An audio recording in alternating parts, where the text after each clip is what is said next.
Hi, I'm Braxton, I'm Zach.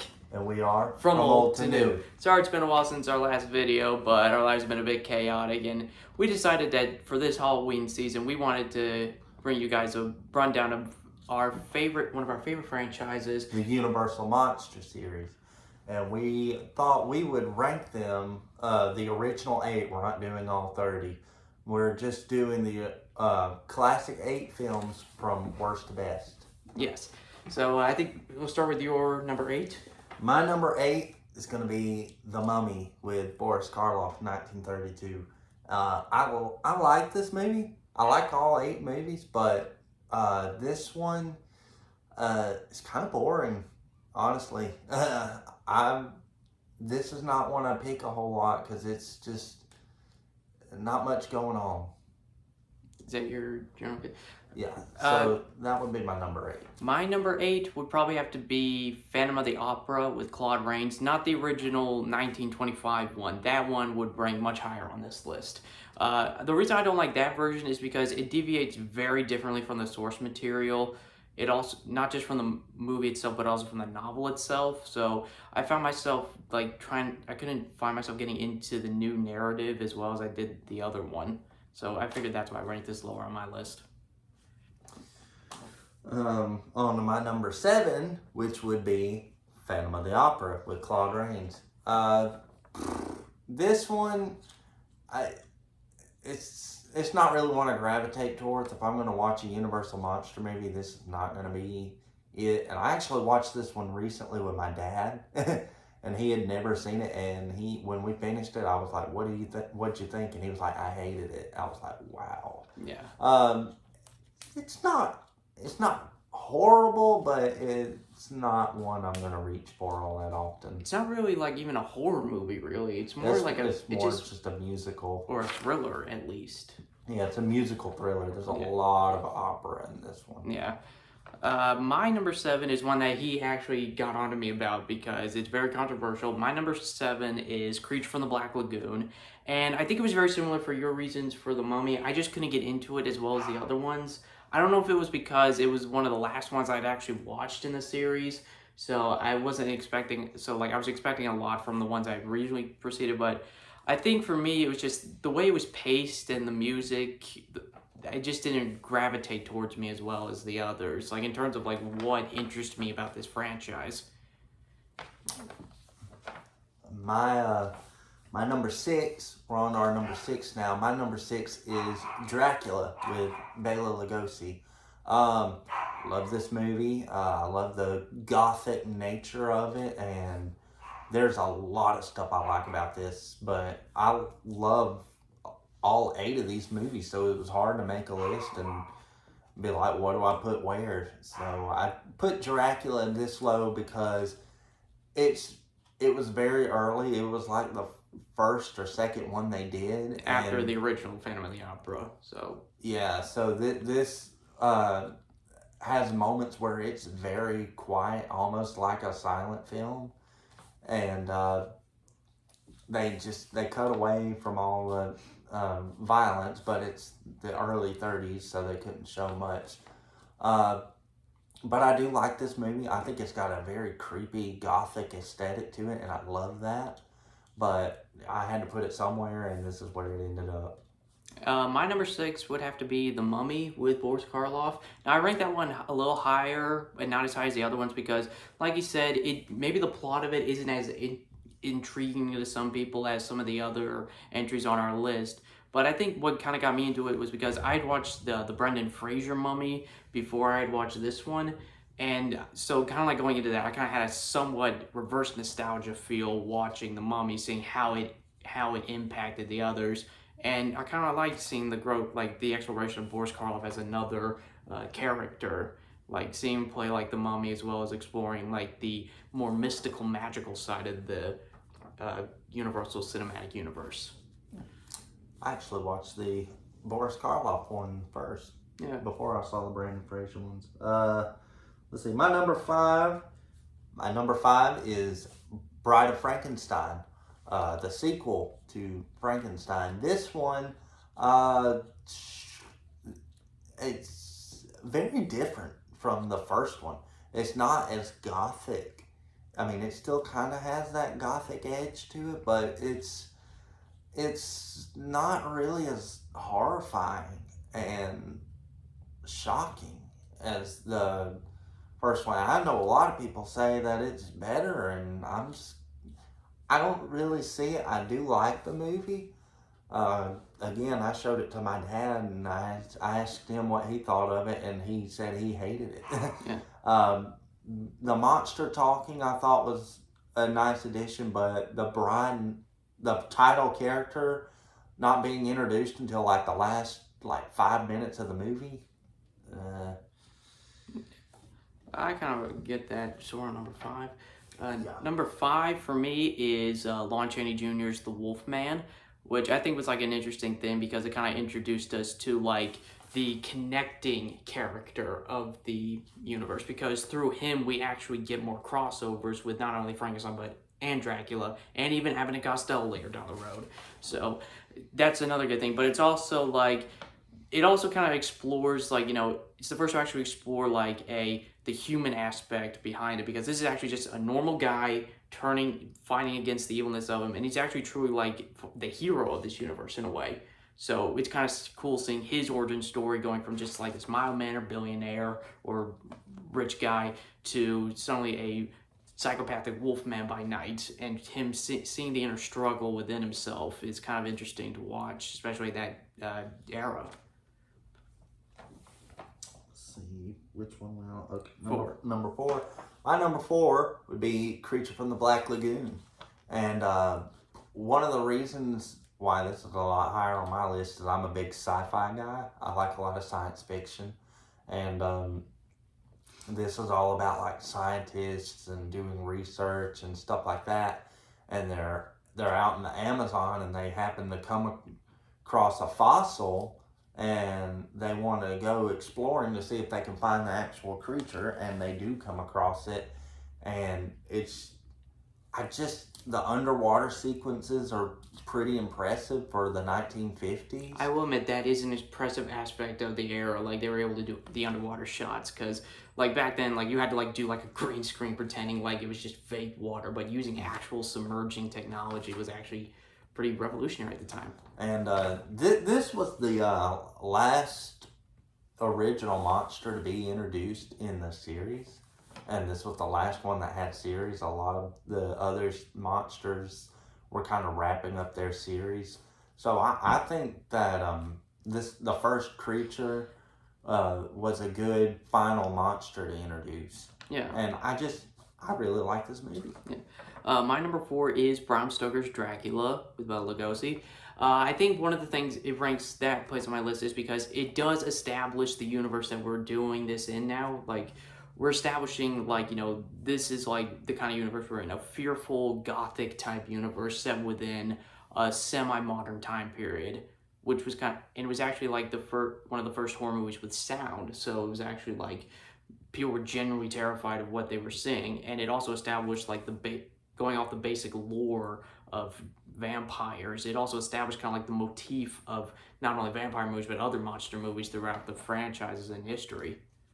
So it was all, plus you can't beat the classic portrayal of Bela Lugosi as Dracula. He established that role even with his eyes. You can tell this man is Dracula. Yeah, I would say he definitely he paved the way for like modern vampires. Yeah, like that's what a lot of people try to copy. Yeah.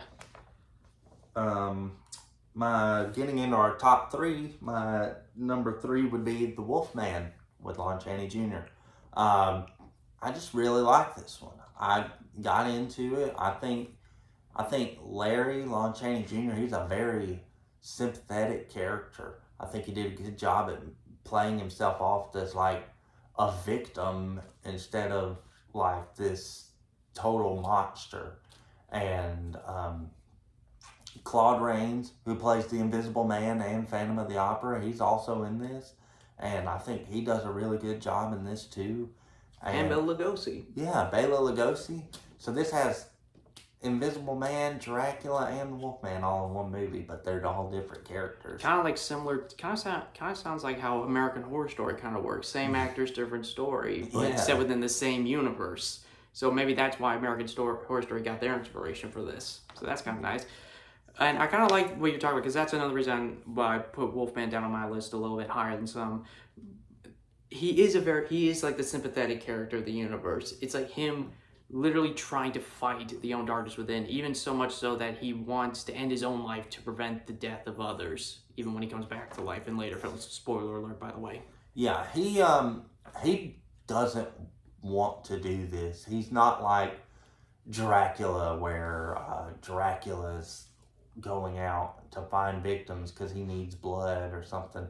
He has no control over this, and that's what I like. And I like that it's a lot more mystical than a lot of them. Yeah. So that's my number 3, the Wolfman.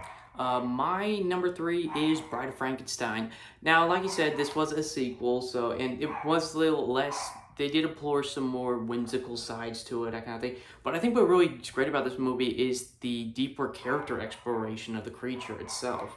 Because at first, when you're first introduced to Frankenstein, you think, oh, he's just this big hulking creature full of fear. But then you kind of see him, like, after he's on the run from all these people, you see he's actually just a new person trying to find his place in the world. And he even, like, encounters, like, everywhere he goes, he's encountered by fear and anguish, unless it's by a child or the blind man in the cottage. It's like, it's showing, like, he is simply just a simple man trying to find love and his place in the world. Yeah, they,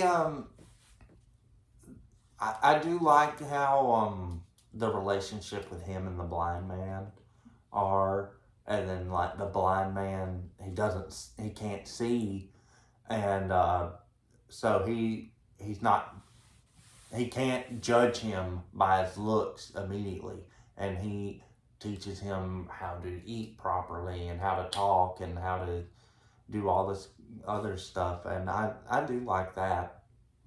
I also I kind of agree, like, the Bride of Frankenstein, like, she is the title character but doesn't show up to the end, but I think it's, like, building up to the moment where it's, like, you're waiting to see, they were trying to create gravitas, an idea, like, this is who we're waiting for, where is she coming in, how will she react to Frankenstein, or Frankenstein's monster, not Dr. Frankenstein. And I also kind of like how it implores, like, truly showing the consequences of Dr. Frankenstein's actions in full. Like, when we first saw him, he's like, I am a mad scientist wanting to do something great. Now he's finally realizing that I made a mistake with my work. I should not tempt life and death, and I will not continue to do it. And I do like how it picks up immediately after Frankenstein does. Set up in the perspective of, like, it's a sequel from the author of the book itself. Yeah. That's actually a very interesting story. And it picks up the exact moment the last one, which is weird, because if you watch the first Frankenstein movie, there's a epilogue scene where he's in his room, and so that doesn't add up.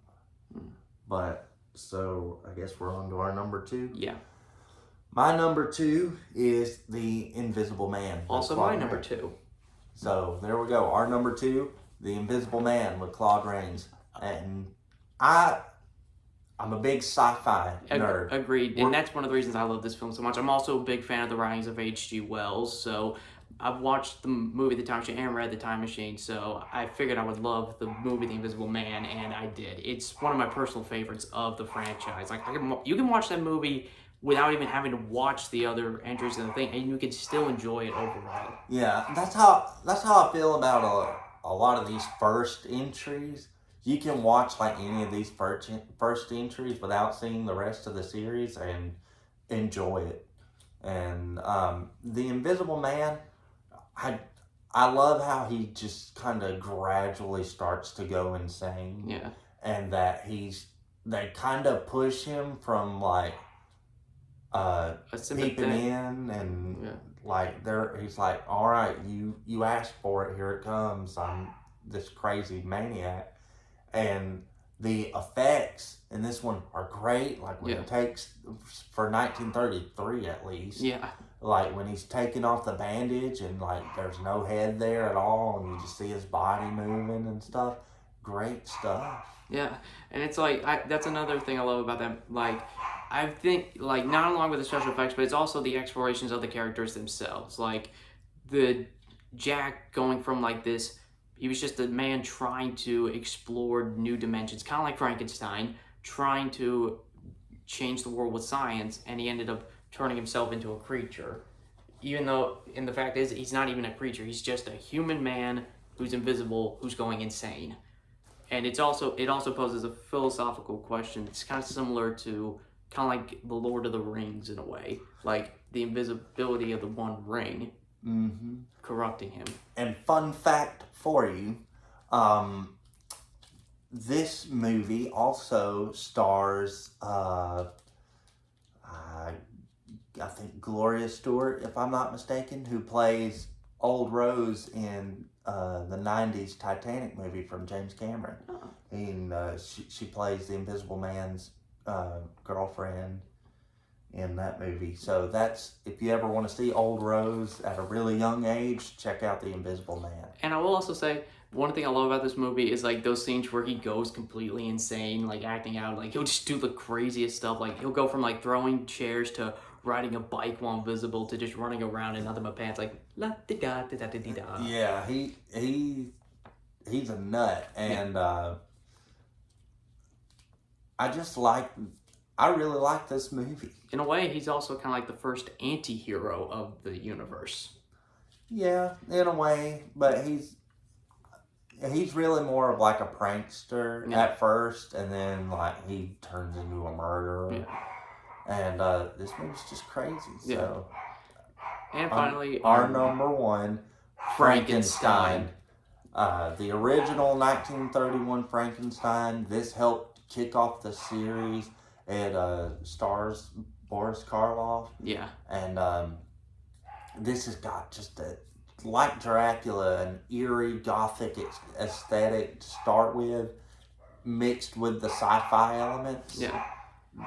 It's kind of like a mix, like the good, like showing like, you know, the starting out of it's like, oh, this is just a story of a guy trying to do a science experiment, to now it's like, oh, I got a hulking creature running around trying to kill me.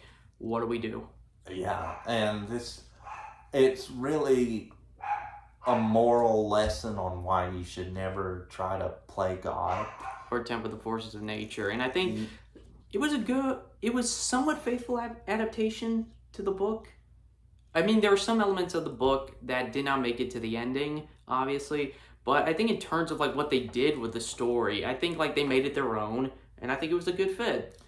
Yeah, I think this is a great, if you're wanting a good horror movie that you've never seen for Halloween, this would be a great one. Any of these really would be a great pick.